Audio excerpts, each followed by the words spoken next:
Women meant life itself to Rubens, and yet he proceeded to marry a beautiful woman and thus give up women. He acted illogically, but quite normally. Rubens was 24 years old. He had thus just entered the period of obscene truth. In other words,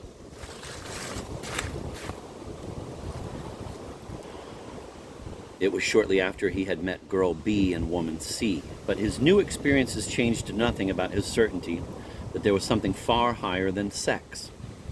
Love, great love, life's supreme value about which he had heard so much, read much, sensed much, and knew nothing. He had no doubt that love was the crown of life itself, to which he gave preference over his career, and that therefore he had come to welcome it with open arms and without any compromise. As I mentioned, the hands on the sexual dial pointed to the hour of obscene truth, but as soon as he fell in love, there occurred an immediate regression into the earlier phases. In bed, he was either silent or spoke only gentle metaphors to his future bride, convinced that obscenity would expel both of them from the domain of love.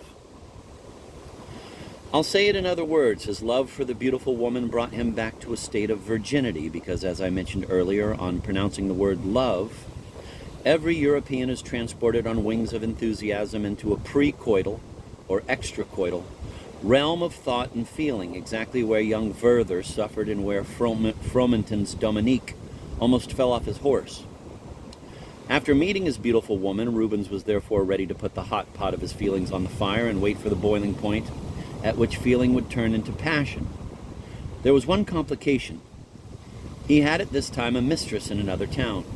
Let's designate her by the letter E, 3 years older than he, whom he had been seeing long before he met his future bride, and for several months afterward. He stopped seeing her only on the day he decided to get married. The separation was not due to a spontaneous cooling of affection for E. We will soon see that he was much too fond of her, but rather to the realization that he was entering a great and solemn period of life when it was necessary to sanctify great love through fidelity.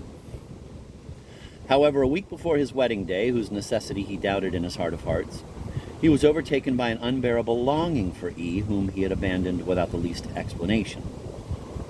Because he had never called their relationship love, he was surprised that he yearned for her so much with his body, heart, and soul.